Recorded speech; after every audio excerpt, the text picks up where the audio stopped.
it's there's a lot going on around here, and I really hope that all this can lead to something positive. What did your neighbors, did they see anything? Did your neighbors see anything? No, like the police department went door to door asking, like, cameras and everything, just like nothing. And my last question, if you have any of them, so feel free to set them. My last question is, if your wife can see this, if she can watch this, what would you like to tell your wife and your kids? Shanann, Bella, Celeste, if you're out there, just come back. Like, if somebody has her, just please bring her back. I need to see everybody. I need to see everybody again. This house is not complete without anybody here. Please bring her back. That's it. I can take Yep. that mic off. Recording. Yep. Well, It's not. Is it motion or is it? event, Okay, so it's motion. any motion event that happens, I get cars driving from this street. This is him at 517.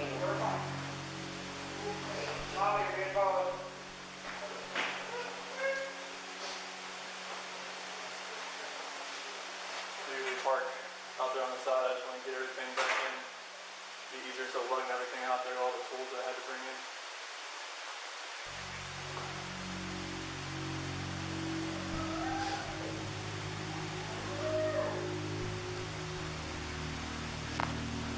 What else can I do with this? You took both of them then. I freaked out when you sent me. You took her, not just this rage.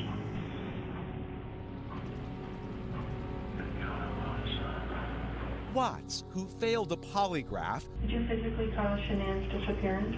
No. later admitting to detectives he murdered his pregnant wife I put my hands around my wife's neck and did that same thing. their daughters, 3-year-old Celeste and 4-year-old Bella, are also dead. It's gone. There's no bringing them back. After Watts led detectives to their bodies, Shanann was discovered in a shallow grave. Bella and Celeste were stuffed in nearby oil tanks.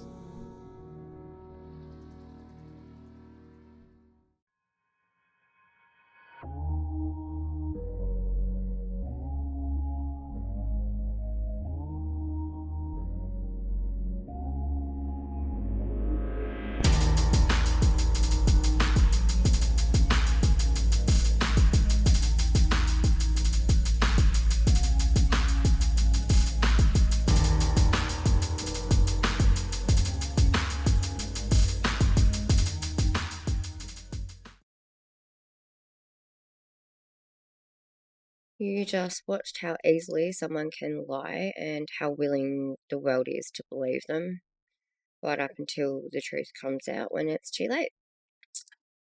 Thought that was pretty relevant for today's episode. That story's not extreme. It's common, despite what people think. The only unusual part is that it made the news, which, is great, and I wish would happen more, but that was also America, so we wouldn't see probably anywhere near as much here.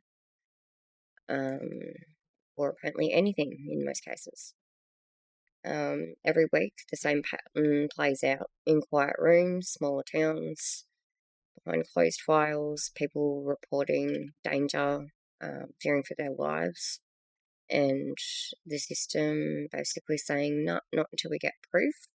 Then you will probably provide proof, and then they'll do fuck all anyway. So that's generally the way that things are happening at the moment. I'm living that same waiting game. I asked for basic information about whether the person who hurt us is being properly monitored or monitored at all. And this is what I got in response. Okay, so as you can see here, all I asked for was a written summary of his supervision conditions. Things like whether he still had a curfew or whether he had a curfew, any alcohol limits, was required to check in, just basics like that. Just anything would have been nice. I didn't ask, as you can see, I didn't ask for freaking anything for personal gossip. I asked whether the system was doing what the court said it would do, which was always that, especially given the sentencing would mean that he was under the microscope more, not less. However, I can confirm that he is living his best life. So he was given, from what I can mention, obviously, like there's certain things that I can't mention because of his precious privacy. So I can say that he was given a short custodial sentence that was suspended for 3 years with a period of supervised corrections, which is the type of setup that is supposedly meant to keep us more safe and the community. He is officially listed as a repeat offender. System does recognise that, and that there is an ongoing risk. It obviously recognises that as well. Read between the lines there if you wish. So that is what the system recognised, the court recognised, the magistrate recognised, even if it still shields him from scrutiny. But that's the lines that you can see blacked out.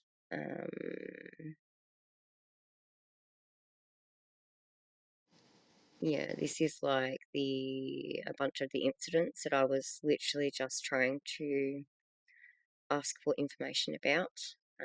And up here is obviously the sentencing details. I had to get rid of all of the dates, anything identifiable to said person.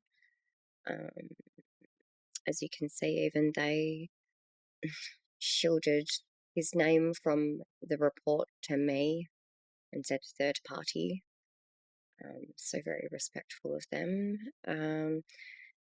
So, yeah, you can see here it breaks down all the different sections and tries to justify to me why they then, after all this rambling, say, I love that they're like, oh, I've allowed the fee to be waived. Like, all right, that's okay. Like, oh my gosh, thank you so much. However, then this is the part where they're weighing up whether it's going to be safety for him versus safety for us. And here would be detrimental to the interests of those persons.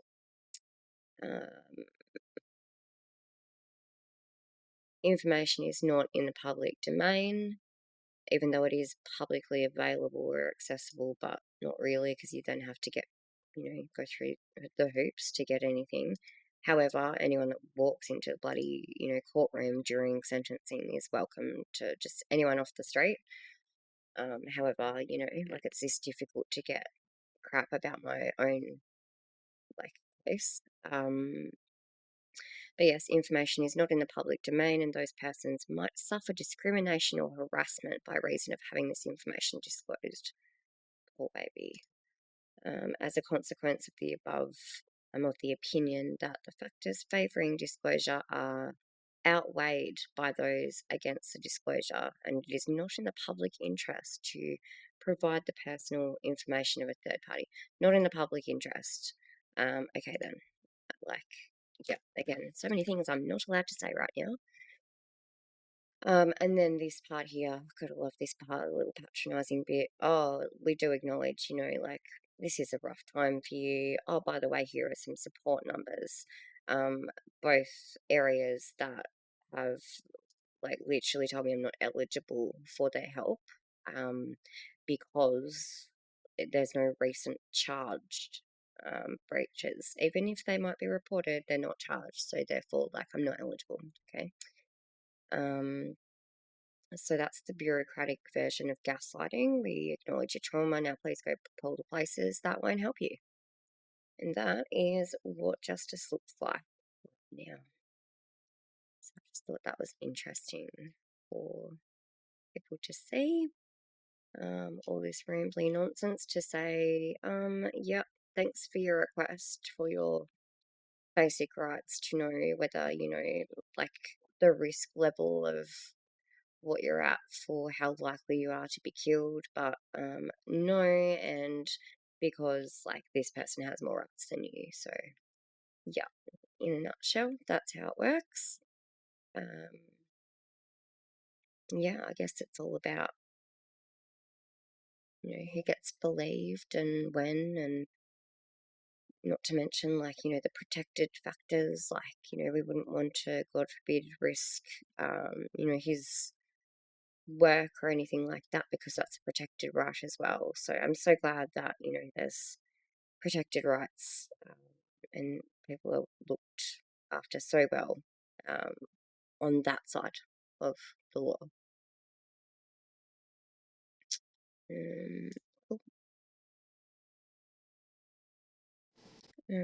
So it's been almost a year since we escaped. Everyone seems to think that that means things should be better, but in every single way except not living under the same roof, it's worse. He would be overjoyed to know the state of what myself and our daughter are currently living. I've lost 2 jobs in 6 months for speaking up and having the audacity to ask for the tiniest bit of flexibility that I was legally entitled to under the Fair Work Act, God forbid. Still unemployed. My ability to get another job has been quite successfully sabotaged by my former employer, sorry. So that is causing issues again. But still trying very, very hard. We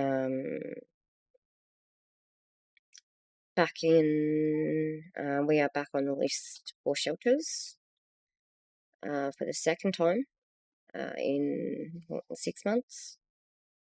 We will, given the least wait times for shelters, we will probably not get in before I get evicted from here, meaning that we'll probably live in my car while I still have it until I then lose that because I can't pay loans and rent and live. What else? Oh, well, yeah, probably lose Jet as well. A dog. So, whilst safe beds are incredible and helped us a lot at the start of the year,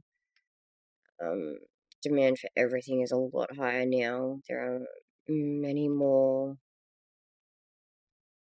victims, homeless children, lots of demand on the systems that are not given any funding to help, nowhere near enough, not even given the staffing to help. To be honest, we're all just, I feel, falling apart as a state, completely let down.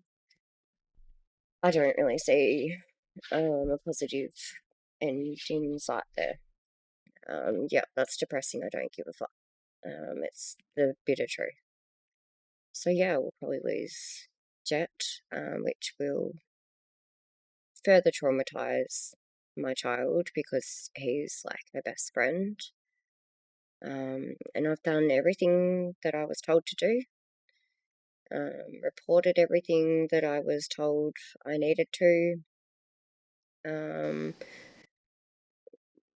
Made statements, tried to rebuild, worked my freaking ass off all year, the last 10 months, to at least try to get us to a relatively stable position. And it's just been constant 1 step forward, 2 steps back, just constantly getting smacked in the face by the system that's supposed to protect us, but is real good at protecting violent offenders. Not going to be sorry for calling it out. It's pretty fucking disgusting, if I'm going to be honest. And I know there are so many other people out there who agree and are struggling to make it through the days just as much as I am. Somehow we're still standing in the wreckage, and I've been holding on week by week by week, and now I'm all out. I got nothing left.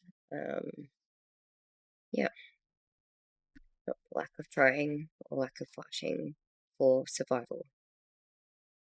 There's been one win, just one.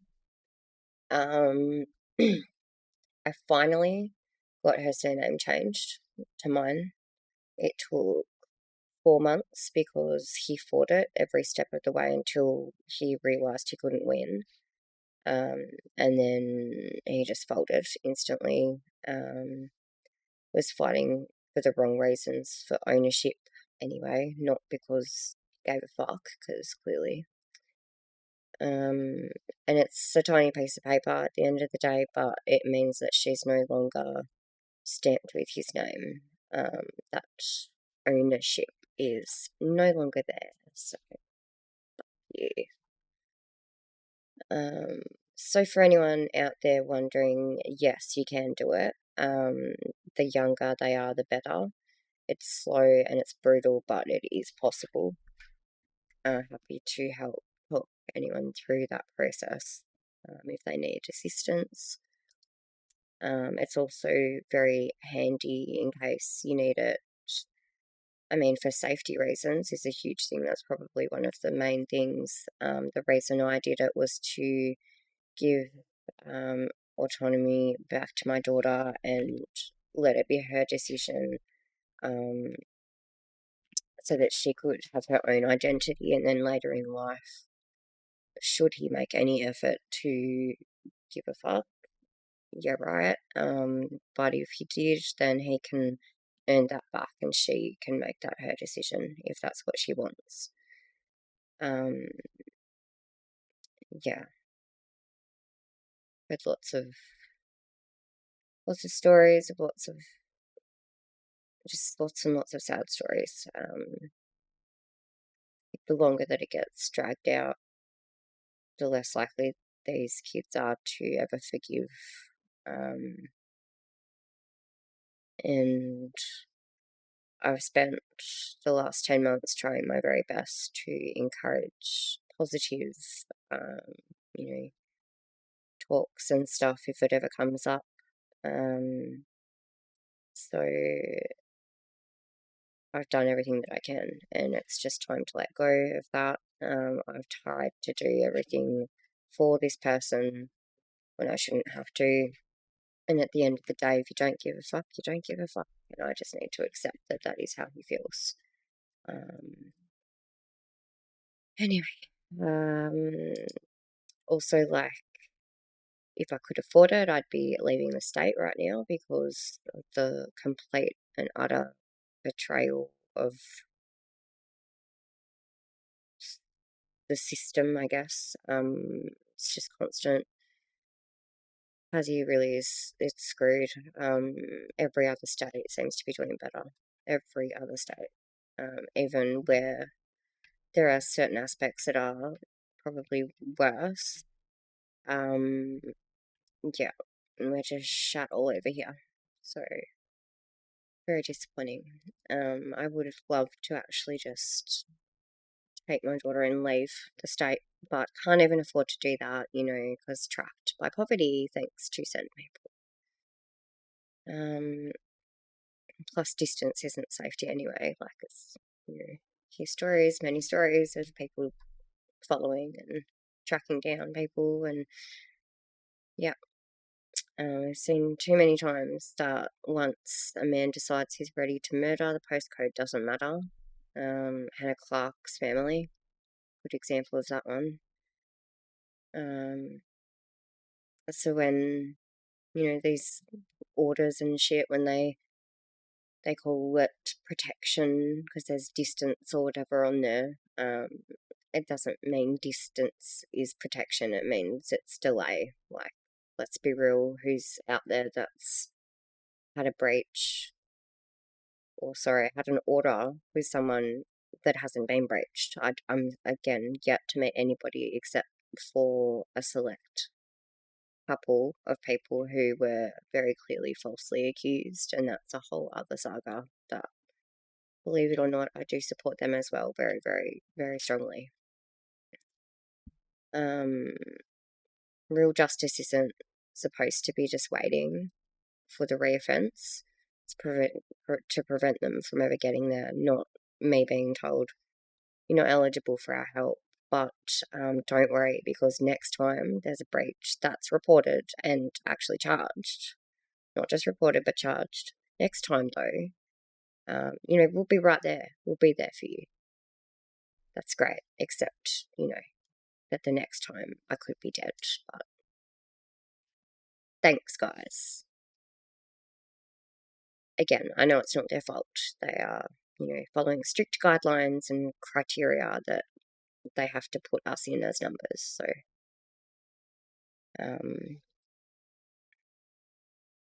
yeah. Real justice. I don't know what that is, to be perfectly honest. I think we sometimes hear of cases where that's happened, but most of the time, especially stuff like this, definitely not a thing. Real justice isn't, it's not being told that, it's not being left in the dark, it's not housing that, collapses when you have the audacity to speak up, or, jobs that don't punish you for surviving, government that actually listens before people become a headline because they're a statistic. I have started these conversations and making sure the right people hear what's happening before another statement of sympathy hits the news cycle. But again, one person, two people, like, there's only so much that people can do. And, like, yeah, absolute respect for people that continue to fight for victim rights, I guess. Not justice being survival and repeat. It's meant to be repair, not survival. But yeah, 10 months later and we're further back. And no wonder why people go back. So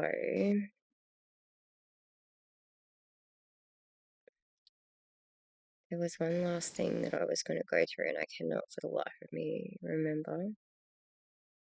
I think I would have made notes. Like I probably did at some point. I'm very tired. Yes, I look like shit and I don't care. It's, like, about to be homeless again sort of does that to you. Takes it out of you. Yeah. I'm keen for some ideas of what you guys would like me to go through. It's very hard because everyone's sort of like going through a lot at the moment, but if there's anything in particular that you need me to kind of like go through, like the orders and stuff, that one was really helpful for a lot of people. Court stuff, I guess, was also a bit of a hit, so maybe I'll go back to a little bit of that stuff. I get to do another victim impact statement for February. Great. I've had a couple of people reach out about that as well. I'm glad that episode seemed to help people. Yeah, I just need some more feedback about what you guys would like.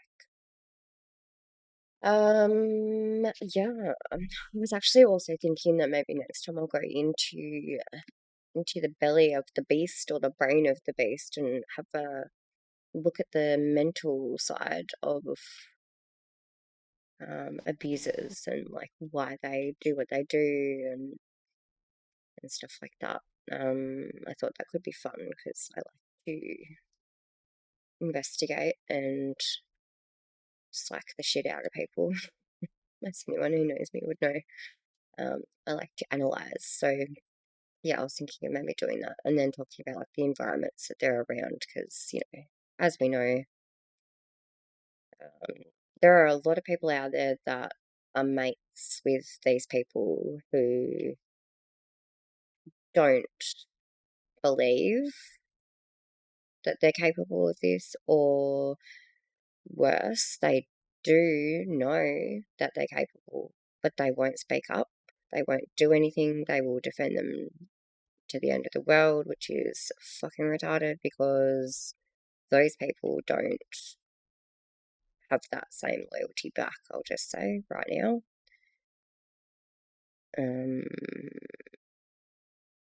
Yeah. Anyway, yeah, just about relationships, I think, in friendships and stuff, I think support networks as well. And I don't mean systemic ones, I mean like our real ones, ones that we make. I might go through some stuff about that as well. Let me know if there's anything in particular that you would like.